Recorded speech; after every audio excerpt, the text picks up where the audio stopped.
The beautiful Ropax ferry sat in the harbor in the evening of an average autumn day. Her bow visor was agape like an open maw, allowing cars to drive into the belly of the ship and park in the darkness.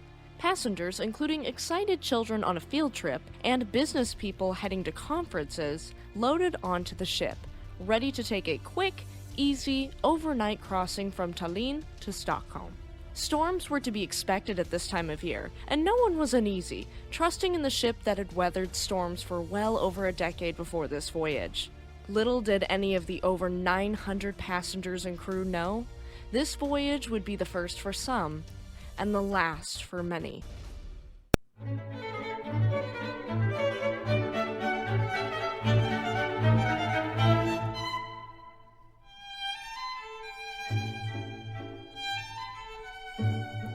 Välkomna to Shipwreck Sunday. My name is Eleanor.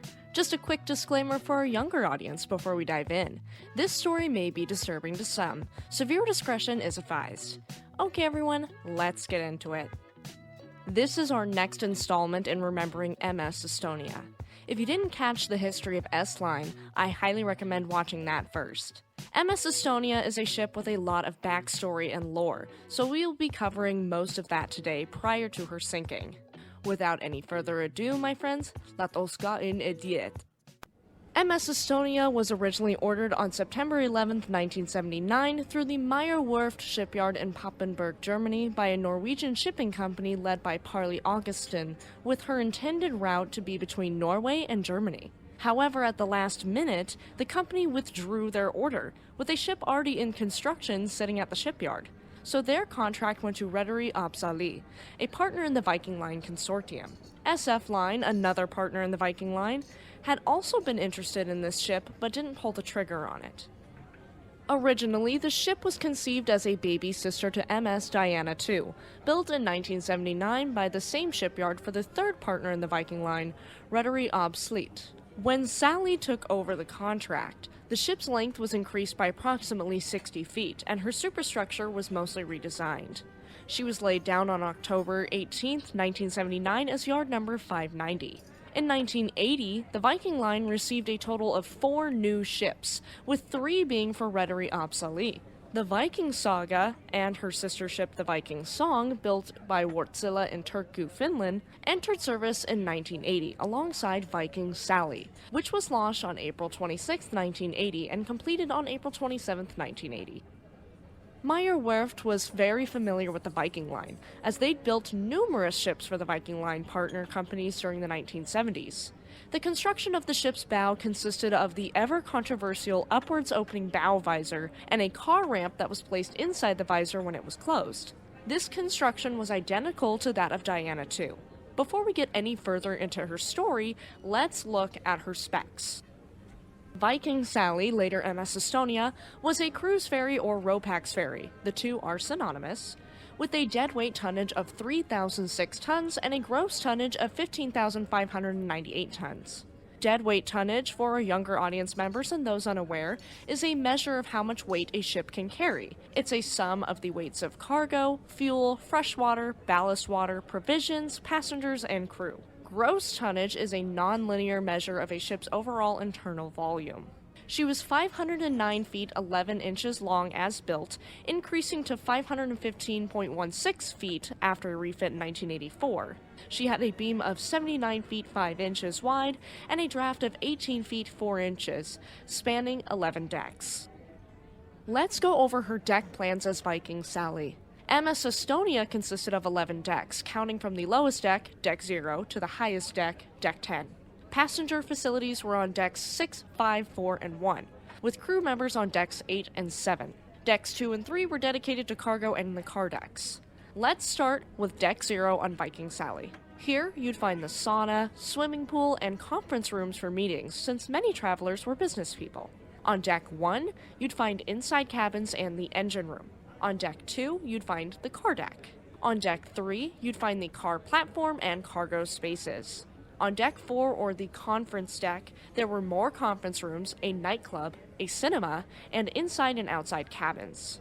On Deck 5 was the entrance and cafeteria deck, so you'd find tax-free shops, the cafeteria, snack bar, discotheque, air seats, children's playroom, and inside and outside cabins. Deck 6 was the restaurant deck, and here was the buffet dining room, a la carte restaurant, bar, and more inside and outside cabins. Deck 7 featured crew cabins and crew facilities, as well as a sun deck. Deck 8 was for crew cabins and a sun deck, and Deck 9 was for the bridge and a sun deck. As for capacity, she could carry a total of 2,000 passengers in 1,190 passenger berths and 460 cars on her car deck. Her ice class was 1A, which is one less than the highest ice class, which is 1A Super. This is standard for Finnish and Swedish ships given icebreaker assistance or operation in icy conditions, and MS Estonia was cleared for icy waters. As for propulsion, she was fitted with 4 MAN diesel SE 8-liter 4045 engines that could generate a combined power of 23,636 horsepower. This allowed her average service speeds of 21.1 knots.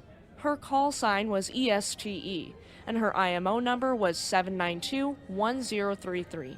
As Viking Sally, she was painted white and red with one funnel. As Estonia, she would be repainted blue and white with the word estline scrawled across her side. After her completion in April of 1980, she was acquired by Rederi Ab Sally on June 29, 1980. Viking Sally was a big, beautiful Ropax ferry, and we are excited to share her story with you. If you're enjoying this video, leave me a like, subscribe to the channel for more content, and let me know down in the comments section below. Okej, vänner, låt oss fortsätta med hennes berättelse. Viking Sally was received warmly by her owners on June 29, 1980 in Finland and put in service on July 5, 1980 on the route between Turku, Finland, Mariehamn, Åland, and Stockholm, Sweden. During the summer of 1982, she'd serviced the Naantali, Finland to Mariehamn, Åland to Kapellskär, Sweden route. She was the largest ship on her route at the time. Despite the happiness of her joining the Viking Line, she unfortunately would suffer some mishaps, which seems common with the Viking Line. She was grounded in the Åland archipelago in May of 1984, and she'd be refloated and repaired shortly afterward. In April of 1985, she suffered some propeller problems that needed repairs, and in the same year she was rebuilt with a ducktail, which is a sponson added to the stern of a vessel to increase the waterline, add buoyancy, and improve flow characteristics. In 1986, a passenger's life was taken aboard Viking Sally, and the following year, 1987, another life was taken, and an attempt to take another life took place, with the 1987 one remaining unsolved to this day. We will cover these crimes aboard Viking Sally this Friday, so check out Fast Facts Friday at 4 p.m. Pacific Standard Time for that one. Unfortunately for Rederi Ab Sally, they had been slowly financially declining over the course of most of the 1980s. Let's look at the company's history for a moment. Rederi Ab Sally was a Finnish shipping company founded in 1937 by Algot Johansson. Originally a tanker operator, Sally became a dominant member of the Viking Line shipping consortium in the 1970s. The company fell on hard times in the 1980s and was purchased by its rivals FOA and Johnson Line, the owners of Silja Line, in 1987. As a result of this, SF Line and Rederi Ab Sally, the other owners in the Viking Line, forced Sally to withdraw from Viking Line. In 1990, Sally, FOA, and Johnson Line were merged into FJOHN, and Rederi Ab Sally ceased to exist as an independent company. Viking Sally was chartered to Rederi Ab Sally to continue on her current traffic for the next 3 years. Viking Sally's charter ended in 1990, and this was the end of the road for her in the Viking Line. After this charter ended, Viking Sally had a very unusual change of service. She was repainted into the blue and white of Silja Line's colors, with Silja Line sprawled across her side, and she'd be renamed Silja Star, then being put back on the exact same route she attended to when part of the Viking Line, the Turku to Mariehamn to Stockholm route. The reason for this is because Silja Line's new ship for the Helsinki, Finland to Stockholm, Sweden service was built behind schedule, and so they took one of the ships from the Turku to Stockholm service, MS Wallamo, and she was transferred to this route until the new ship was completed in November of 1990. 1990 was also the same year that Rederi Ab Sally, Johnson Line, and FOA merged into FJOHN, wiping Sally from existence. The following spring, Silja Star was transferred to the Wasa Line, another company owned by F. John, and her name was changed once more, this time to MS Wasa King. As Wasa King, she serviced the routes connecting Vasa, Finland to Umeå and Sundsvall in Sweden. It's been reported that she was considered to be the best behaving ship in bad weather to have sailed from Vasa, and this is highly ironic given what we know about her sinking. I don't want to go ner and hova van fjärde. But estline didn't follow the simple advice of "hop inte grisen i säcken." This episode couldn't be possible without our amazing YouTube members and patrons. Thank you all so much.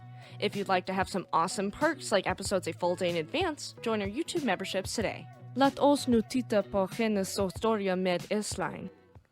In January of 1993, at the same time when F. John decided to merge Vasa Line's operations into Silja Line, Wasa King was sold to Nordstrom and Thulin for use on S-Line's Tallinn to Stockholm route under her new name, MS Estonia.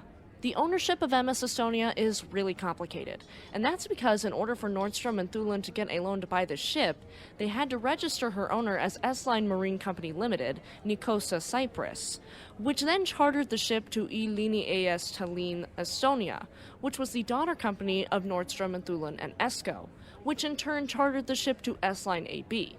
Therefore, the ship was registered in both Cyprus and Estonia. Essentially, it was a giant line of telephone with ownership. Subsidiaries, smaller companies, and parent companies can make business complicated, but can help protect companies in the event they are sued. It can also make it easier to jump through hoops if necessary, as it was here.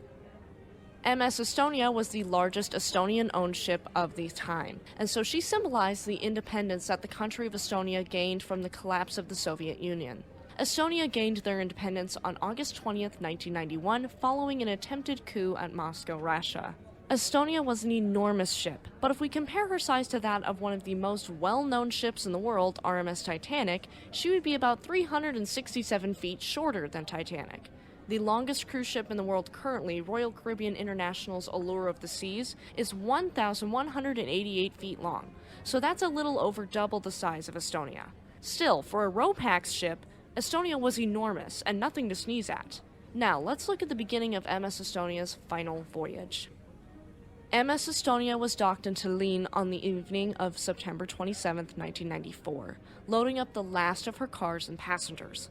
In total, there were 989 people aboard, 803 passengers, and 186 crew. Of the crew aboard, most were Estonian, and of the passengers, most were Swedish. In total, there were 552 Swedes aboard, 346 Estonians, 29 Latvians, 15 Russians, 13 Finns, 9 Norwegians, 8 Germans, 6 Danish, 4 Lithuanians, 2 Moroccans, 2 Dutch, 2 Ukrainians, 2 English, 1 Belarusian, 1 Canadian, 1 French, and 1 Nigerian, for a total of 989 people aboard.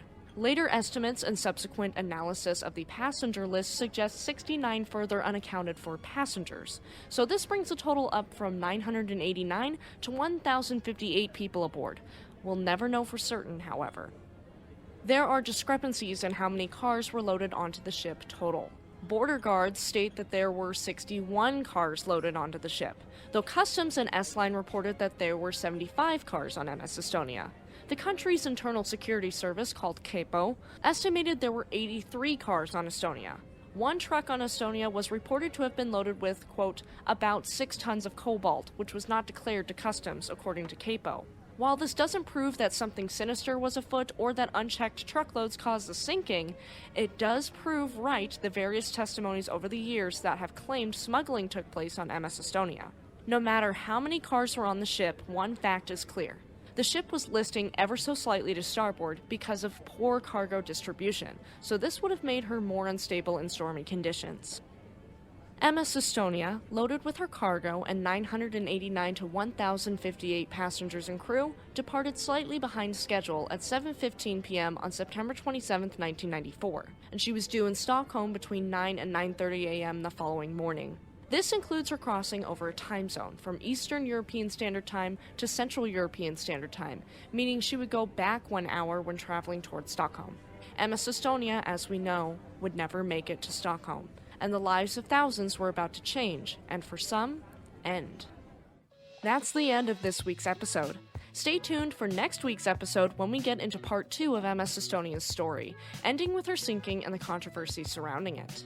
If you liked that story and wanted to hear something similar, check out our 2022 episode on the wild controversies behind the sinking of MS Estonia in the cards. Tack för att du startade in Shipwreck Sunday. Ha en bra vecka så ses vi nästa gång.